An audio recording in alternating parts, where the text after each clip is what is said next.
Assalamu alaikum dear students. Bismillahirrahmanirrahim. I am your English teacher. I hope you will be fine and happy. Today our lecture is present perfect tense. We have already done present indefinite tense and present continuous tense. Today the third tense is present perfect tense. So the recognition of this tense is, recognition means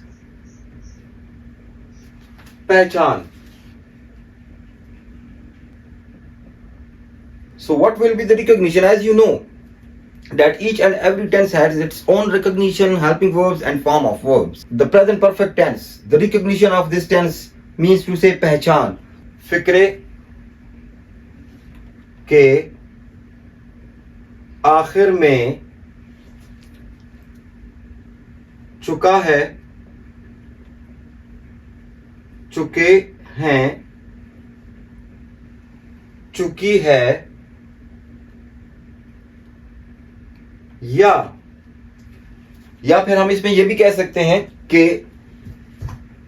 लिया है, लिए हैं या ली है. Means to से मैं काम कर चुका हूं या मैंने काम कर लिया है. दोनों सेम है, दोनों का मीनिंग सेम है. Both belongs to present perfect tense. Now the helping verb of the tense is has and have. Has with singular noun and have with plural noun. Third form of the verb is used. You can take a screenshot as well. Dear students, I repeat once again. Present perfect tense. The recognition or पहचान of the tense is कि फिक्र के आखिर में चुका है, चुके हैं, चुकी है, या लिया है, लिए हैं, ली है. ऐसे अल्फाज जो हैं वो इसमें आखिर में आते हैं.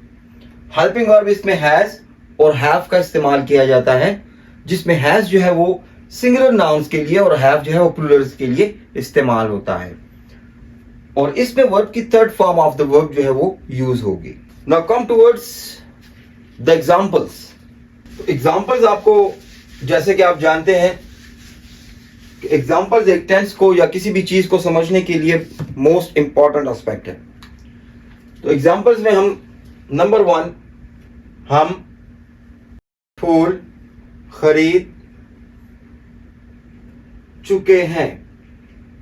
तो ये देखें, आपको लास्ट में पहचान में क्या आया? चुके हैं, या हमने फूल खरीद लिए हैं. Both are the same. तो अब इसकी इंग्लिश के लिए ट्रांसलेट करें. शाबाश स्टूडेंट्स, हरी अप, इसको ट्रांसलेट करते हैं हमारे साथ.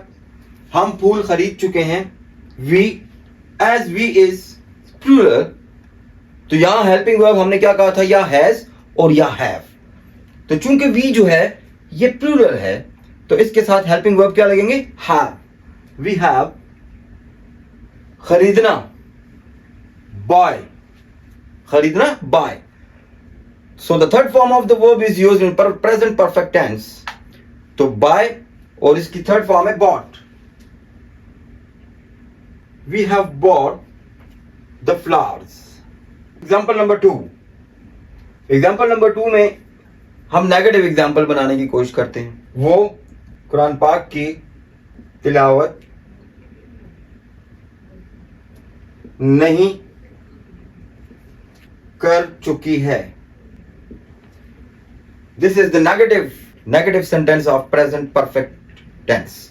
कम टुवर्ड द ट्रांसलेशन. वो कुरान पाक की तिलावत नहीं कर चुकी है. शी, चूंकि शी सिंगुलर है तो हेल्पिंग वर्ब भी सिंगुलर वाला होगा. शी हैज, नेगेटिव के लिए नॉट. She has not. तिलावत करने को रिसाइट कहते हैं. तिलावत करने को क्या कहा जाता है? Recite.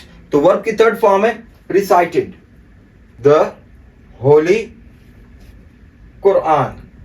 And the third one example, क्या मैंने इम्तिहान पास कर लिया है. अब देखें यहां कर लिया है या कर चुका हूं, both are the same. Interrogative sentence of present perfect tense लिया है। हाइड आउट द क्या, तो इसमें सब्जेक्ट क्या है, मे, आई, तो आई के साथ हेल्पिंग वर्ब क्या लगेगा, हैज में या हैव, तो आई के साथ हैव का यूज होगा।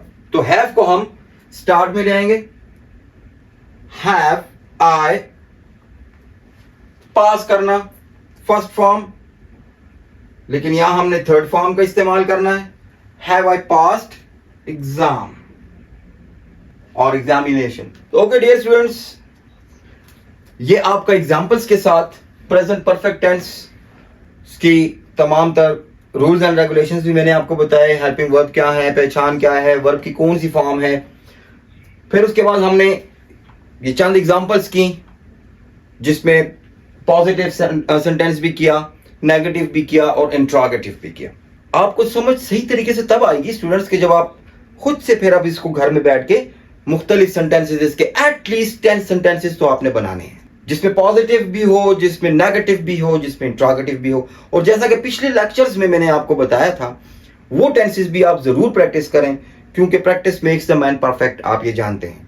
जब तक आप इसकी प्रैक्टिस नहीं करेंगे, इस एग्जाम्पल्स को और भी ज्यादा आप नहीं करेंगे प्रैक्टिस में, तो आपको पूरी तरह से समझ नहीं आएगी। सो होप कि टुडेज लेक्चर जो है वो आपके लिए फ्रूटफुल रहा होगा। Okay dear students, we will meet again with a new lecture inshallah. Up to that, take care and Allah Hafiz.